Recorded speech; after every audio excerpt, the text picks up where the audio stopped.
ہر شخص کی میڈیا تک رسائی ہے، آسان رسائی ہے، اور ہر شخص حالات پر نظر رکھتا ہے،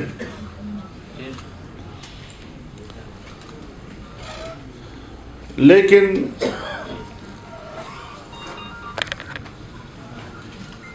ہماری سیاست جب کوئی واقعہ ہوتا ہے تو صرف اس واقعے کے گرد گھومتی ہے، اس کا پس منظر، اس کے حقیقی عوامل، اس کے اسباب و وجوہ، اس کی طرف لوگوں کی نظریں کم جاتی ہیں۔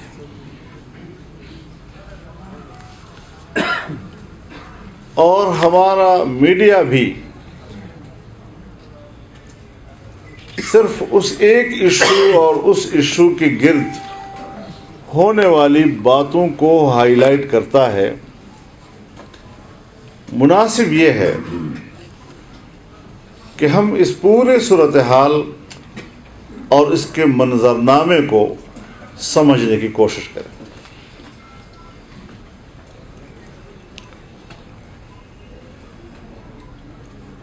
یہاں ہمارے ایسے دوست موجود ہوں گے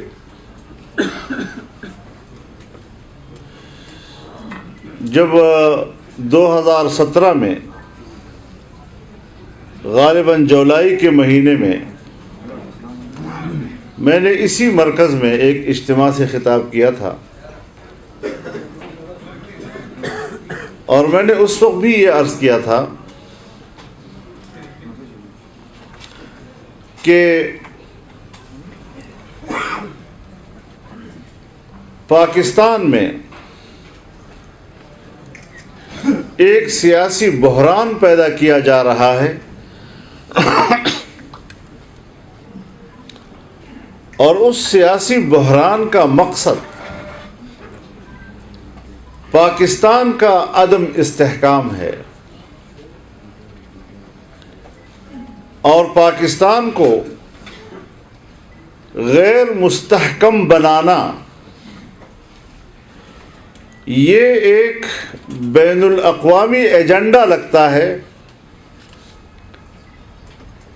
جیسا کہ 9/11 کے بعد امریکہ نے کہا تھا کہ 20ویں صدی برطانیہ کی تھی، اور دنیا کی جغرافیائی تقسیم اس کے مفادات کے تابع تھی۔ 21ویں صدی ہماری ہے، اور اب آئندہ کے لیے دنیا کی نئی جغرافیائی تقسیم ہوگی، اور اب وہ ہمارے مفادات کے تابع ہوگی۔ چنانچہ بغیر کسی تحقیق کے، بغیر کسی انکوائری کے، بغیر کسی انویسٹیگیشن کے افغانستان پر حملہ کیا گیا، افغانستان پر صرف حملہ ہی نہیں کیا گیا بلکہ اس پر قبضہ کیا گیا، عراق پر حملہ کیا گیا، لیبیا پر حملہ کیا گیا، یمن کی جنگ چھیڑی گئی، اسلامی دنیا کو نشانہ بنایا گیا، کمزور، ترقی پذیر اور پسماندہ ممالک اس میں ہیجان پیدا کیا گیا۔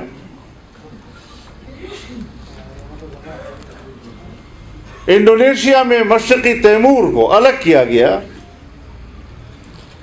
سوڈان میں دارفور کو الگ کیا گیا، اور اس ایجنڈے پر کام شروع ہوا، لیکن ساتھ ساتھ ایک نئی جنگ بھی شروع ہوئی، اور وہ جنگ دنیا کی اقتصادی جنگ تھی، معیشت کی جنگ تھی۔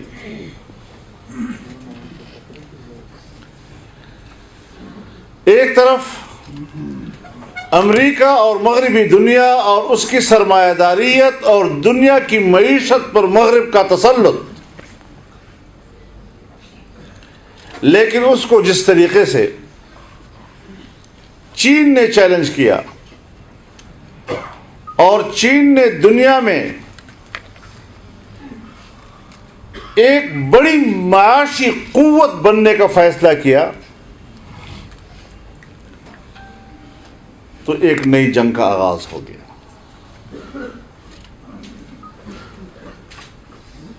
یہ جنگ اس وقت گرم ہوئی جب چین نے ون بیلٹ ون روڈ کے فلسفے کو متعارف کرایا اور سی پیک اس کے پورے معاشی منصوبے کی ابتدا تھی، اور یہ ابتدا پاکستان کے راستے سے ہوئی۔ تو ظاہر ہے کہ جس طرح 1980 میں روس امریکہ جنگ میں جنگ کا آماجگاہ افغانستان بنا تھا کہ افغانستان پورے ایشیا کا دروازہ تھا اور گرم پانی تک پہنچنے کا راستہ تھا، آج بحیرہ عرب تک پہنچنے کا راستہ وہ چین کا راستہ ہے۔ اس وقت گرم پانی تک پہنچنے کے لیے مسلح جنگ کا راستہ اختیار کیا گیا، جس میں روس کو ناکامی ہوئی۔ اب معاشی جنگ کا راستہ اختیار کیا گیا، اور جس میں چین کو کامیابیاں حاصل ہوتی رہی۔ اس جنگ کا نتیجہ کیا نکلے گا؟ اس جنگ کا نتیجہ یہ نکلے گا کہ 1 صدی تک دنیا کی معیشت پر مغرب کے تسلط کے بعد انقلاب آئے گا، اور اب مشرق کا قبضہ ہوگا دنیا کی معیشت کو۔ یہ ہے اصل مسئلہ۔ چنانچہ پاکستان میں جن لوگوں نے سی پیک میں دلچسپی رکھی،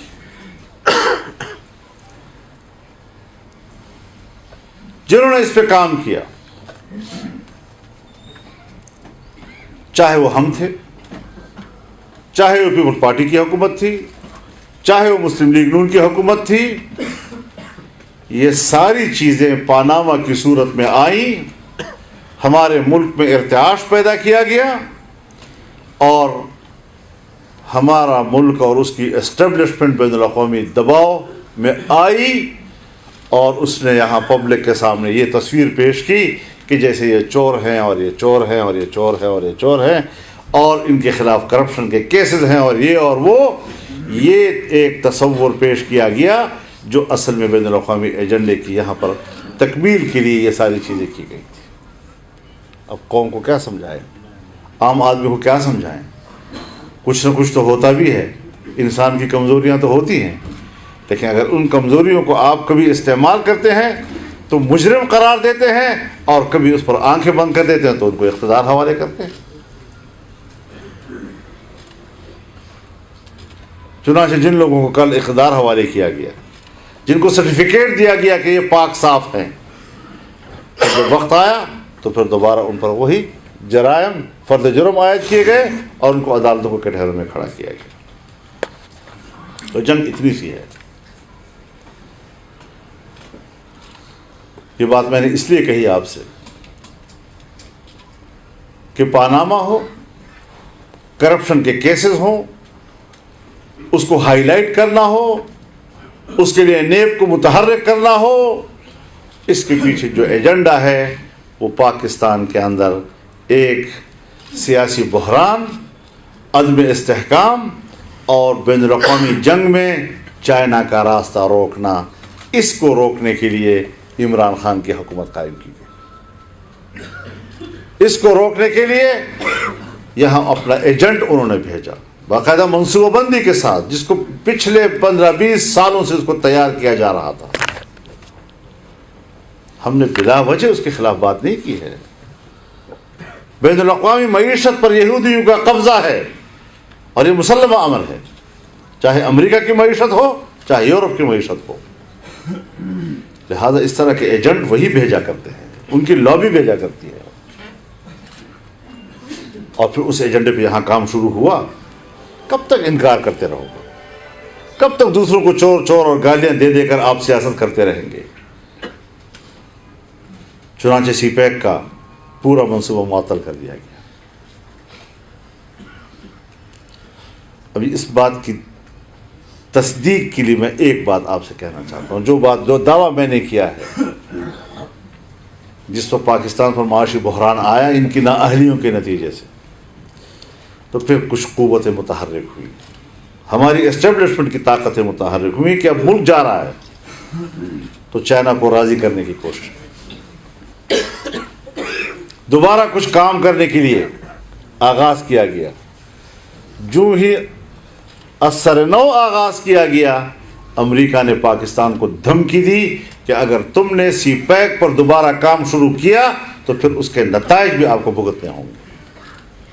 باقاعدہ وہاں کی وزارت خارجہ نے، اسٹیٹ ڈپارٹمنٹ نے بیان دیا اس پر، اور جس دن ان کا بیان آیا اسی دن چینی سفیر نے اسلام آباد میں پریس کانفرنس کی کہ ان دھمکیوں میں ہم نہیں آتے، تم پاکستان کے خیر خواہ نہیں ہو، پاکستان کے خیر خواہ ہم ہیں.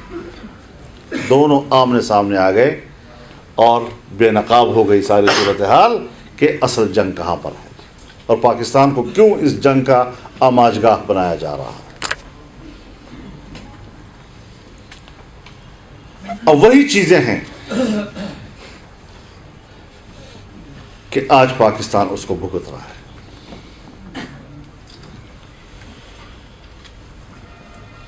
کہ پہلے سیاسی بحران پیدا کیے گئے، ملک کو غیر مستحکم کرنے کی کوشش کی گئی، معاشی انحطاط آیا، اور اس ایک سال میں پاکستان اقتصادی لحاظ سے اس قدر گر چکا ہے کہ گزشتہ 71 سالوں میں اس حد تک نہیں گرا تھا. کمزوریاں آتی ہیں ملکوں میں تدریجی طور پر، کچھ تھوڑے سے عرصے کے لیے، پھر اٹھتی ہیں دوبارہ. یہ اتار چڑھاؤ تو پوری دنیا میں ہوتا رہتا ہے، لیکن ایک سال کے اندر اندر اور 10 مہینوں کے اندر اندر جس طرح ہم یکدم گرے ہیں اور اٹھنے کا راستہ بھی نہیں ہے، اور ابھی بھی ہمارے معاشی ادارے، اقتصادی ادارے، مالیاتی ادارے آپ کو بار بار کہہ رہی ہیں کہ اگلے 2 سالوں میں بھی کوئی فرق آنے کی امید نہیں ہے. ویسے تو کہا جاتا ہے کہ پاکستان کی معیشت مستحکم ہو گئی ہے. کہاں مستحکم ہوئی ہے؟ یعنی یہاں سے گری یہاں پر تو یہاں آ کر رک گئی ہے، اس کو استحکام کہتے ہیں. لیکن ایسا جھوٹ ہے.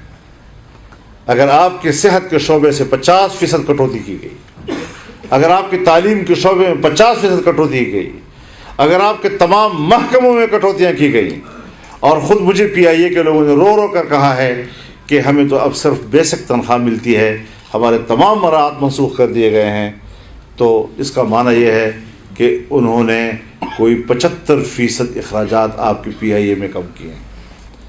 تو جب آپ پیسہ کم کریں گے اور پھر دعویٰ کریں گے کہ معیشت مستحکم ہو گئی، یہ کون سا فلسفہ ہے؟ یہ ہے وہ چیز. آپ کے ملک میں سب سے پہلے جو مسئلہ آیا وہ فاٹا انضمام سے آیا.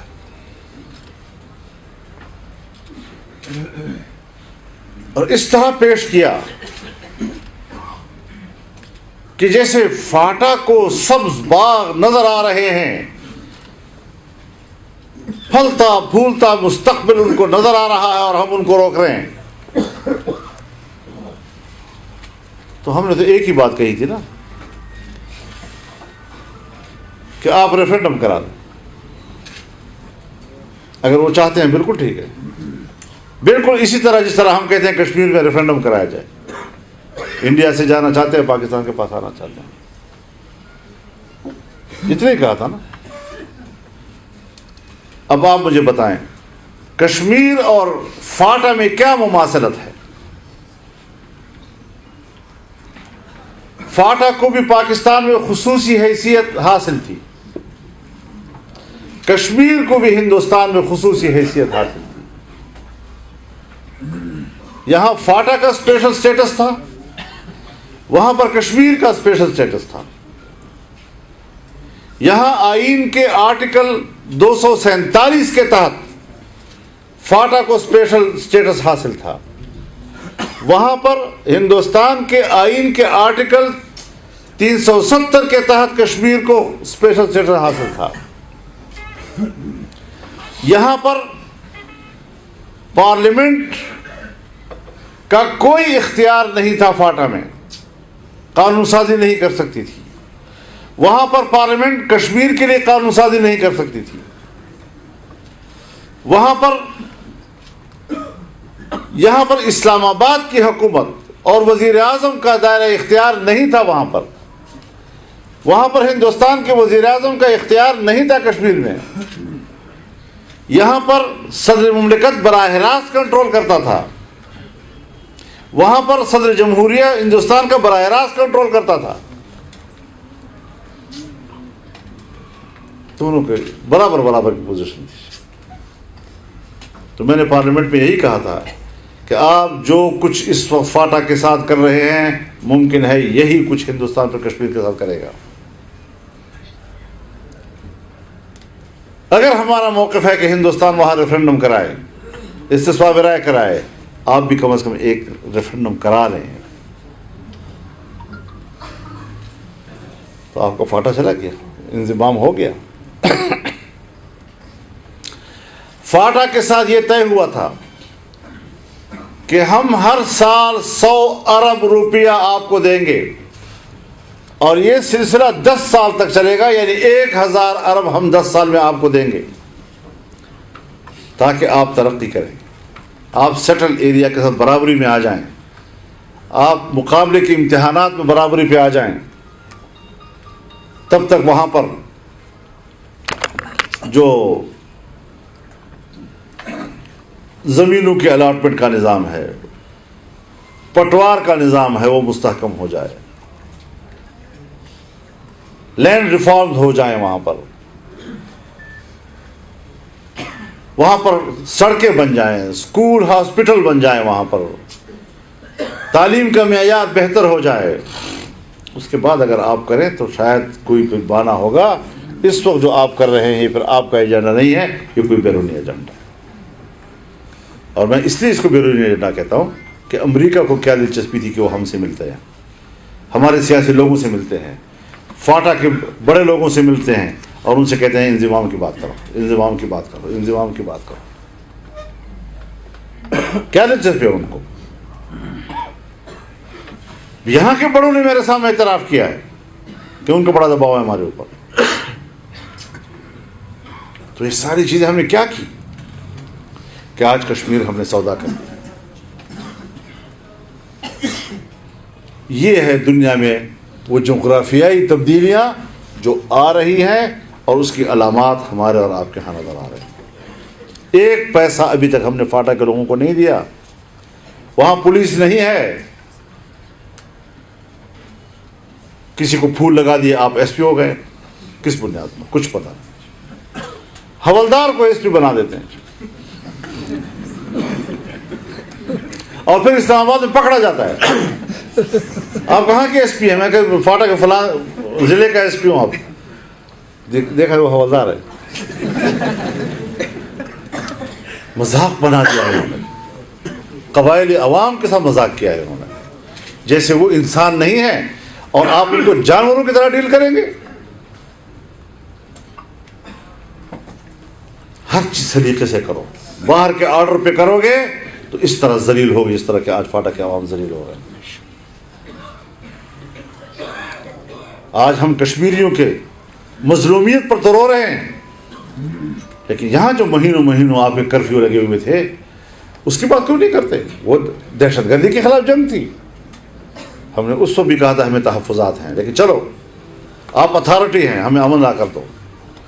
امن کی بجائے فاٹا کا انضمام ہو گیا.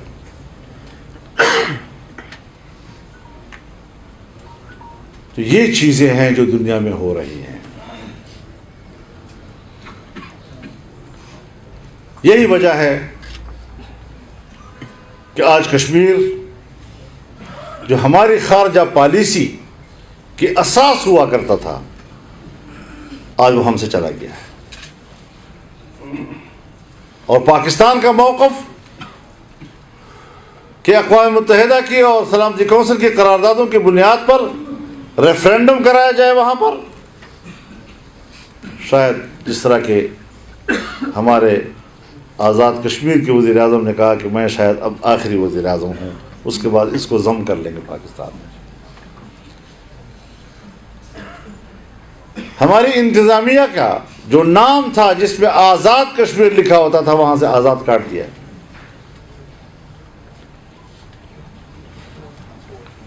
کہاں پر یہ فیصلے ہو رہے ہیں؟ کیا یہ قوم کے فیصلے ہیں؟ کیا یہ عوام کے لیے فیصلے ہیں؟ کیا یہ عوام کی مرضی؟ اس کو جمہوریت کہا جاتا ہے؟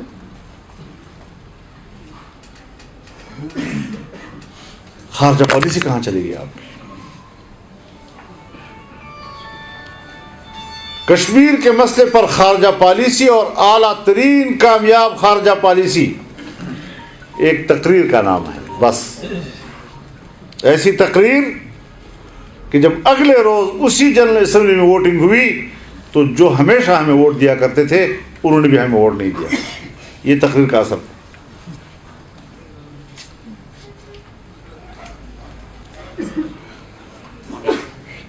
اب آپ مجھے بتائیں کہ جنرل اسمبلی میں جا کر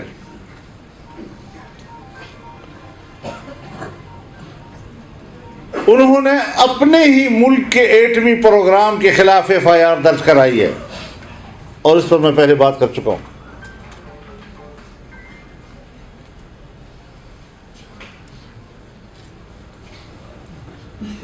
وہاں پر جا کر کہتا ہے میں سعودی عرب اور ایران کے درمیان صلح کراؤں گا.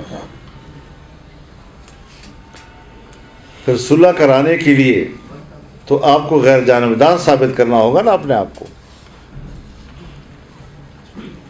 اور اس کے لیے یہ بھی ضروری ہوتا ہے کہ فریقین کی عزت نفس کا بھی خیال رکھا جائے. تو جب آپ محمد بن سلیمان کے جہاز میں جائیں گے تو آپ کیسے کہیں گے کہ میں غیر جانبدار ہوں؟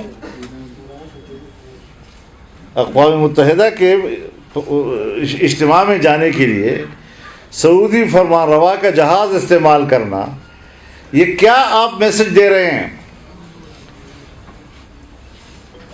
تو ایران کو کہنا کہ میں صلح کراؤں گا اور جہاز آپ ان کا استعمال کر رہے ہیں، تو وہ کیسے آپ کو ثالث تسلیم کریں گے؟ ایک غلطی. دوسری غلطی یہ کہ آپ ایران کو میسج دے رہے ہیں کہ صلح کی بات میں محمد سلمان کی طرف سے آپ کو آ کر کہہ رہا ہوں. اس کا معنی ہے کہ آپ نے عزت نفس کا خیال نہیں رکھا، آپ نے یہ تاثر دیا کہ یہ سعودی عرب کی کمزوری ہے جو انہوں نے مجھے بھیجا ہے آپ کی طرف. یہ تو عقل کی سطح ہے. اور پھر وہاں پر جا کر سعودی عرب کو اعتماد میں لیے بغیر OIC کے ہوتے ہوئے ملائیشیا کے صدر مہاتیر اور ترکی کے صدر اردوغان کے ساتھ بیٹھ کر خود فیصلہ کرتا ہے کہ ملائیشیا میں ہماری ایک اسلامی کانفرنس ہونی چاہیے.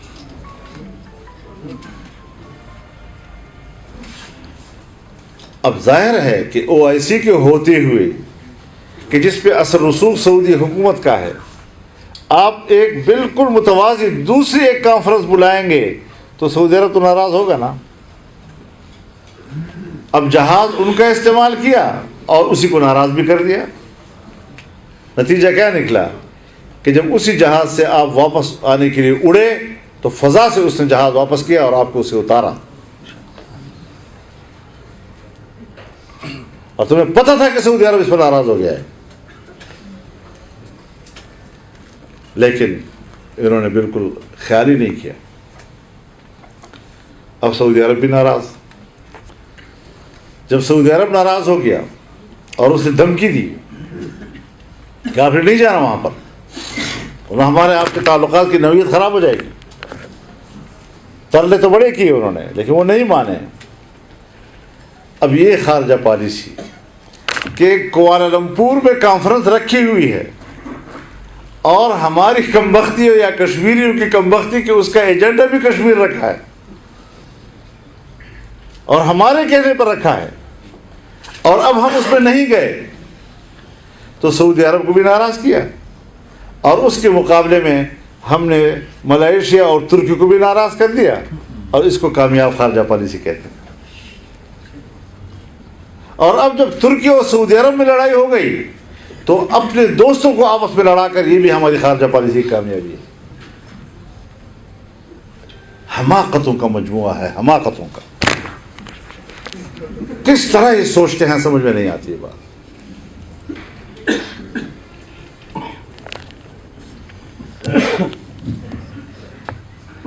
ایسے لوگوں کے بارے میں آپ بتائیں کہ ملک کو کس انحطاط کی طرف لے کے جا رہے ہیں. نہ دنیا میں ہمارا کوئی دوستوں کو دشمن بنانے کی پالیسی. اس ملک کو ہم کہاں لے جا رہے ہیں؟ اور پھر ایسی حکومت کے لیے ہم نے دھاندلی کرائی، یہودی اور امریکی ایجنڈے کی تکمیل کے لیے ہم نے دھاندلی کے ذریعے اس کو اقتدار دیا. بڑے سوالات پیدا ہو رہے ہیں اس سے. سیدھی بات ہے، ہمیں اس ملک سے اندر، یہ ہمارا گھر ہے، ہمیں اس گھر کے تحفظ کی بھی فکر ہے، ہمیں اس گھر کے استحکام کی بھی فکر ہے. اس پر کوئی سمجھوتا نہیں ہو سکتا.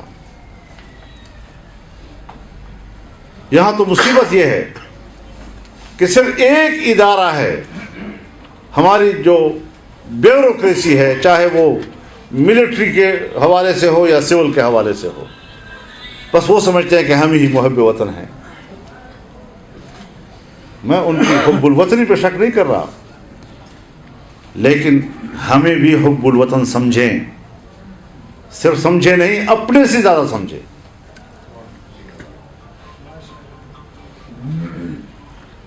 لہذا ایسے تمام کام جو اسٹیٹ کے نقصان میں پڑ رہے ہیں، ملک کے نقصان میں پڑ رہے ہیں، اس پر ہماری خاموشی کا کیا معنی ہے؟ اب ایک تو حکومت تھی جو ناکام، نااہل، نالائق، ناجائز،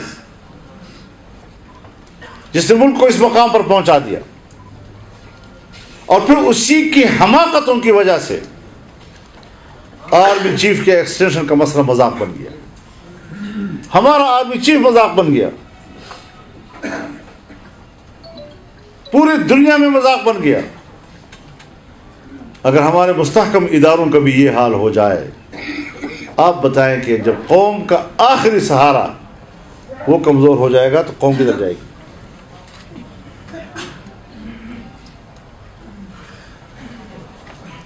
اور اس طرح ان کو متنازع بھی بنانے کی کوشش کی گئی.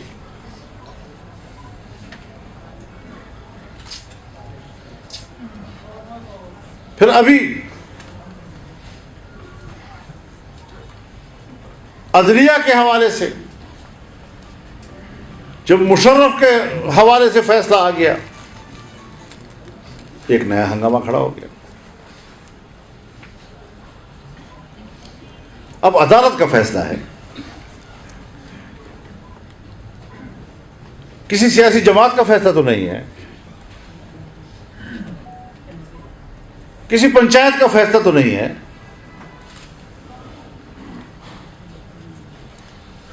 ایک جوڈیشل آرڈر ہے. اگر یہ فیصلہ ذوالفقار علی بھٹو کے خلاف آتا ہے تو پھر یہی فوج کہتی ہے ہم عدلیہ کے ساتھ کھڑے ہیں.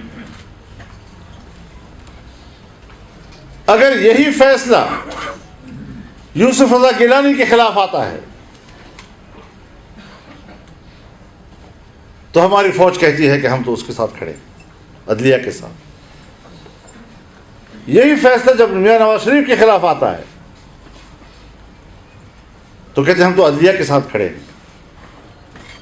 لیکن جب یہی فیصلہ ایک سابق جنرل کے خلاف آتا ہے تو اس کو عزت نفس کا مسئلہ بنا دیتے ہیں, اپنا مسئلہ بنا دیتے ہیں. میں سمجھتا ہوں کہ سیاسی حوالے سے, عقلی حوالے سے فوج کا رد عمل, D G I S P R کا رد عمل غیر ضروری تھا. اس سے دو بڑے ادارے فوج اور عدلیہ آمنے سامنے آ گئے, اور ایسی صورتحال یہ کبھی پاکستان کے لیے مفید نہیں ہو سکتی.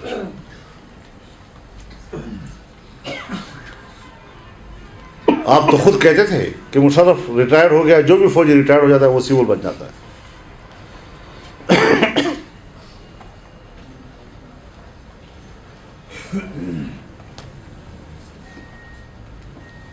اب وہ آل پاکستان مسلم لیگ کا صدر ہے, ایک سیاسی جماعت کا, رجسٹرڈ سیاسی جماعت کا صدر ہے. اس کو آرمی نے اپنے خلاف فیصلہ کیوں سمجھ لیا ہے؟ اب ملک میں ڈیبیٹ چل رہی ہے, اگر ایک مجرم ہے تو پھر فلانا بھی ہے, تو پھر فلانا بھی ہے, تو پھر فلانا بھی ہے. اس طریقے سے یہ مباحث اب فائدہ نہیں دے رہے ہیں. یعنی اس کا معنی یہ ہے کہ ہم عدلیہ کو بھی متنازع بنائیں, ہم فوج کو بھی متنازع بنائیں. میں اگر آج تک خاموش رہا ہوں اسی بنیاد پر کہ میں اداروں کی باہمی لڑائی اور اداروں کو سیاسی طور پر متنازع بنانے کی روش کے خلاف, اور احتیاط کے رویے صرف ہم نے رکھنے ہیں. فضل الرحمان نے بات نہیں کرنی, احتیاط سے بات ہونی چاہیے. اداروں کو احتیاط نہیں کرنا, انہیں اپنے بیانات میں احتیاط نہیں برتنا.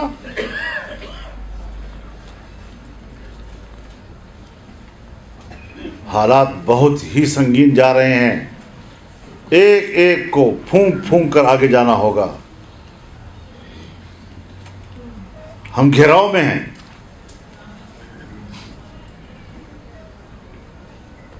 عالمی سطح پر گریٹ گیم کا نشانہ ہے, اور جب سی پیک پاکستان کے راستے سے گزرے گا تو کل افغانستان اگر آماجگاہ تھا جنگ کا, عالمی جنگ کا, تو آج پاکستان عالمی جنگ کا آماجگاہ ہو سکتا ہے. اتنے خوفناک اور خطرناک اور نازک حالات سے بھی ہم گزر رہے ہیں, اور پھر بھی ہمیں یہ احساس نہیں ہے کہ ہم کیا کہہ رہے ہیں, کس طرح سے ہم رد عمل دے رہے ہیں.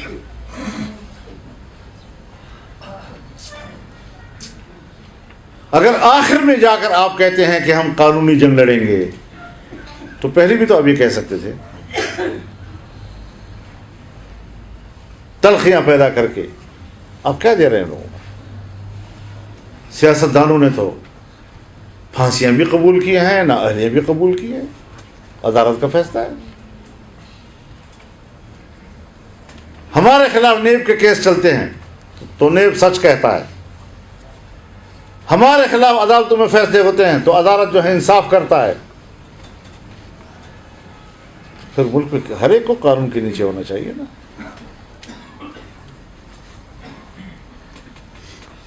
تو اس طریقے سے جو بالادستی کا زبردستی اور جبری اظہار ہے, یہ شاید پاکستان کے کسی شہری کو قابل قبول نہیں ہونا.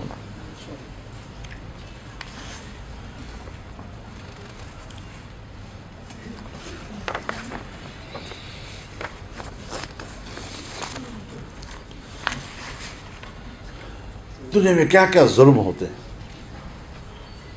9/11 کا واقعہ ہوا, نہ کوئی تحقیق, نہ کوئی تفتیش, اور کہا دہشت گردی کے خلاف جنگ کا آغاز کرتے ہیں, اور افغانستان پر حملہ کرتے ہیں. یہاں آرمی پبلک اسکول پر حملہ ہوا, انتہائی اندوہناک, اس میں کوئی شک نہیں ہے. لیکن نہ کوئی تفتیش, نہ آج تک کوئی جوڈیشل انکوائری, اور ایک دم سے جناب بیٹھ گئے نیشنل ایکشن پلان.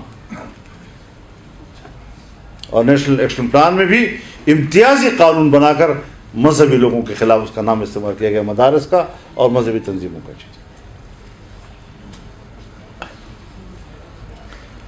اب ایسی صورتحال میں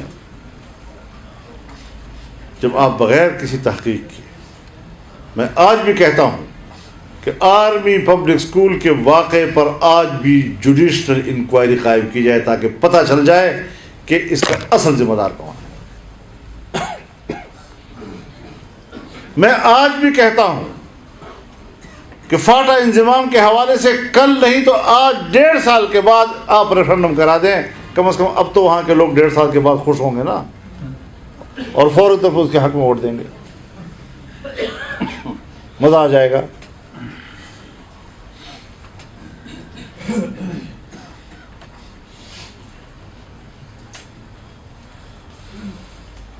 اور مدارس کی اصلاح دن رات لگے ہوئے ہیں۔ مدارس کی اصلاح کا عمل ہر حکومت میں یکساں چل رہا ہے۔ جو پالیسی ہر حکومت میں یکساں چلتی ہو، اس کا تسلسل نہ ٹوٹے، وہ بین الاقوامی ایجنڈا ہوا کرتا ہے۔ چاہے پیپلز پارٹی کی حکومت ہو، چاہے مسلم لیگ کی حکومت ہو، چاہے تحریک انصاف کی حکومت ہو، مدرسے کے معاملے میں سلسلہ ایک برابر چلتا ہے۔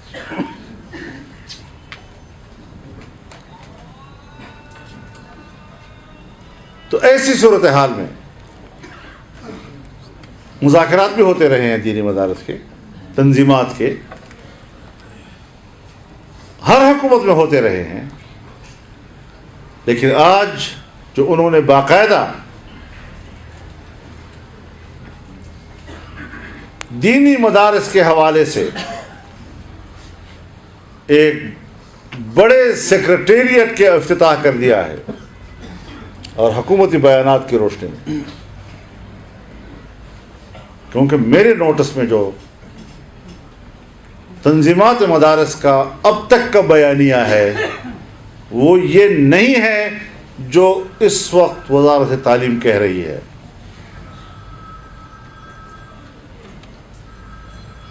اس پر بہت بڑا اضافہ ہے۔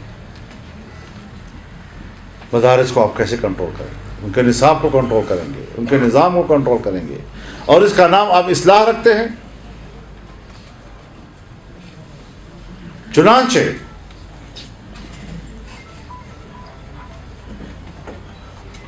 میں آپ حضرات کی وساطت سے یہ بات کہنا چاہتا ہوں کہ ہم مزید بھی اس ساری صورتحال کا جائزہ لے رہے ہیں، لیکن حکومت پر واضح کر دینا چاہتے ہیں کہ دینی مدارس کے حوالے سے تمہارا خواب کبھی شرمندہ تعبیر نہیں ہوگا۔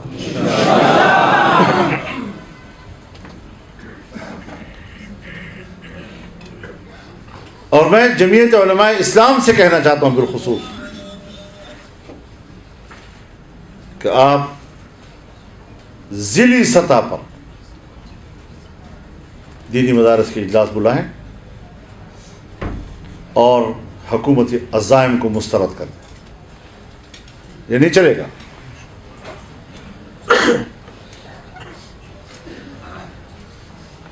تو اس حوالے سے بڑے چیلنجز ہیں، ایک پہ ایک بحران پیدا کیا جا رہا ہے۔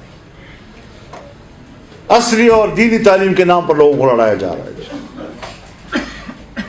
حالانکہ کوئی لڑائی نہیں۔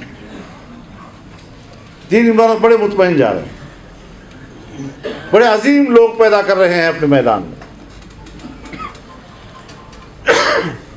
ان کو بڑی فکر ہے، کہتے ہیں ہم دینی مدارس کو قومی دھارے میں لانا چاہتے ہیں۔ بابا تم قومی دھارے میں ہمیں کیا لاؤ گے؟ ہم تو سوچتے ہیں کہ ہم قومی دھارے میں ہیں، آپ قومی دھارے میں نہیں ہیں۔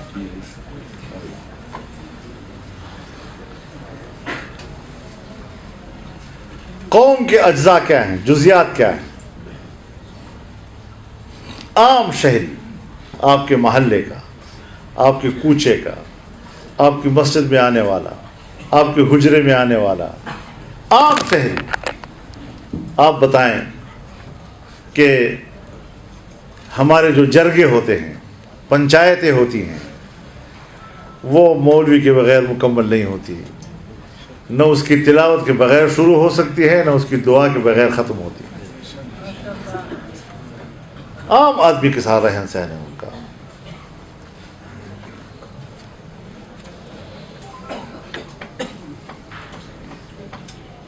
اگر گھروں میں لوگ علاج کے لیے ڈاکٹر کو بلاتے ہیں تو گھروں میں لوگ دم درود کے لیے مولوی کو بھی بلاتے ہیں. یہ صرف آپ کی خصوصیت نہیں ہے. لیکن بنیادی بات یہ ہے کہ آپ کے اپنے گریجویٹس لاکھوں کی تعداد میں بے روزگار آپ کے دروازے پر قطار اندر قطار کھڑے ہیں, روزگار کی بھیک مانگ رہے ہیں,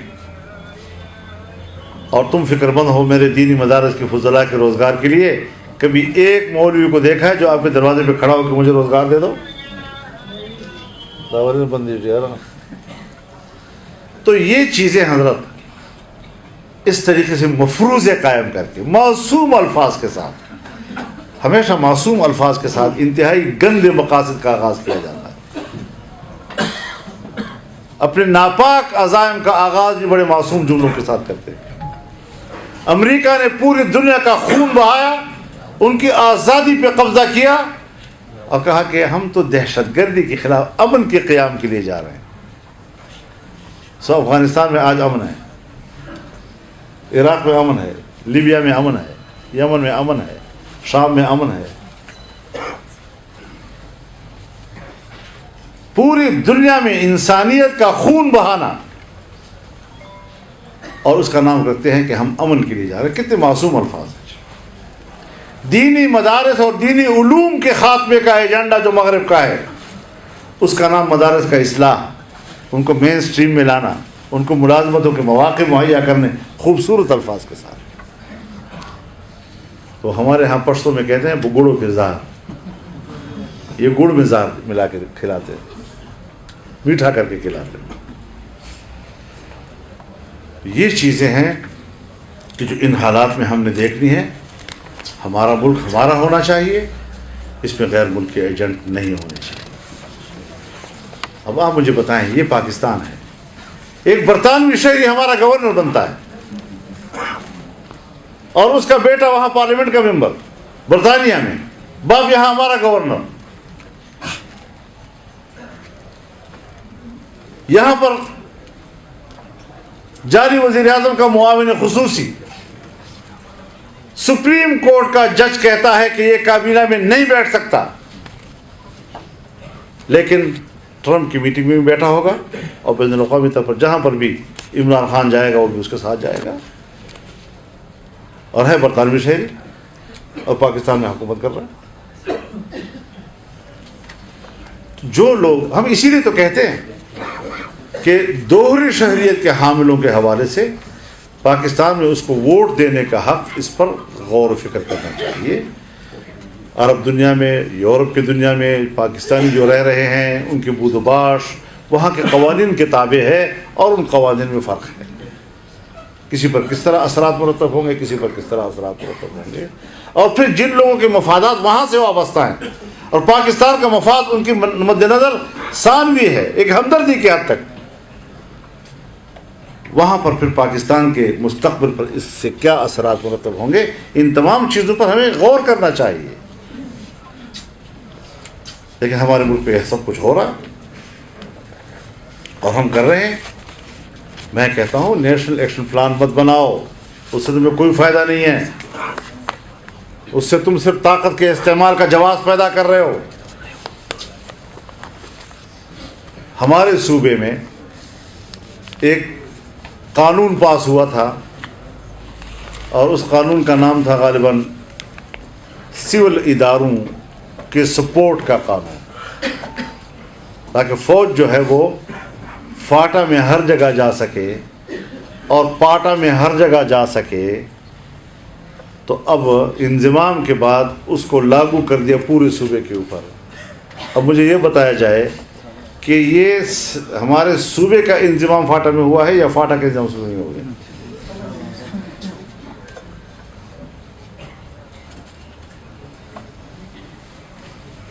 تو ایسی صورتحال میں جو بھی صورتحال ہے اس وقت ہمارے ملک کی, نیشنل ایکشن پلان کی اتنی ضرورت نہیں جتنا کہ نیشنل اکنامک ایکشن پلان کی ضرورت ہے. لیکن یہ حکومت نااہل ہے. میں اب بھی کہتا ہوں کہ یہ جو قانون سازی کا ذمہ داری اس اسمبلی کو دی گئی ہے جنرل باجوہ صاحب کے ایکسٹینشن کے حوالے سے، اس اسمبلی کو ہم اتنے حساس مسئلے پر قانون سازی کا حق نہیں دے سکتے، اور اگر ایسا قانون بنایا تو قانون بھی متنازع ہوگا، اور اس قانون کے نتیجے میں جو فائدہ اٹھایا جائے گا وہ بھی متنازع ہوگا۔ سیدھا سادہ موقع ہے، کشمیر کا مسئلہ ہے، ایکسٹینشن کا مسئلہ ہے، فوج کا مسئلہ ہے، عدالت اور فوج کا مسئلہ ہے، یہ ساری چیزیں جو آج گند ہو گئی ہیں، ملک کی معیشت تباہ ہو گئی ہے۔ آؤ اگر جمہوریت پہ یقین رکھو تو اثر نو الیکشن کراؤ، شفاف الیکشن کراؤ، فوج کی مداخلت کے بغیر الیکشن کراؤ، اور قوم کی جائز قیادت جو ہے وہ پاکستان کو چلائے، سنجیدہ قیادت پاکستان کو چلائے، انشاءاللہ یہ ملک بحرانوں سے نکل سکتا ہے۔ لیکن اگر ہم بین الاقوامی دباؤ کے تحت یہاں الیکشن کرائیں، داندیاں کرائیں، ان کے ایجنڈوں کو قوم پر مسلط کریں، تو پھر شاید ہم پاکستان کو بحال نہیں کر سکیں گے، اس کی معیشت کو بحال نہیں کر سکیں گے، اس کی جمہوریت کو ہم بحال نہیں کر سکیں گے، اس کے آئین کو ہم تقویت نہیں دے سکیں گے۔ آئین کو طاقتور ہونا چاہیے، اداروں کو اپنے دائرے کے اندر رہتے ہوئے فرائض سر انجام دینے چاہیے، ایک دوسرے کے علاقے کو ڈیمیج نہ کرے، ایک دوسرے کے علاقے میں مداخلت نہ کرے۔ اس احساس کے ساتھ تو ملک چل سکتا ہے اور طاقتور کی حیثیت سے چل سکتا ہے۔ لیکن جس طرح کھیل کھیلے جا رہے ہیں ہمارے ملک میں، غیر سنجیدہ کھیل، جس طرح ملک کو مذاق بنا دیا گیا ہے، جنگوں کا اکھاڑا بنا دیا گیا ہے، ایک ایک ادارے کو اور ادارے کی شخصیات کو متنازع بنا دیا گیا ہے، کہیں جج متنازع، کہیں جنرل متنازع، یہ کون سی سیاست ہے؟ یہ کون سا ملک ہے؟ اس حوالے سے آج میں نے آپ کی وساطت سے اور جناب صفت خان صاحب اور ان کے دوستوں کی شمولیت کی اس تقریب کی وساطت سے مجھے موقع ملا ہے کہ میں ذرا اس موجودہ سیاسی صورتحال پر اپنا نظریہ اور تجزیہ پیش کر سکوں اور اسے قوم تک آپ کی وساطت سے پہنچا سکوں۔ اللہ تعالی ہمارے ملک کی حفاظت فرمائے۔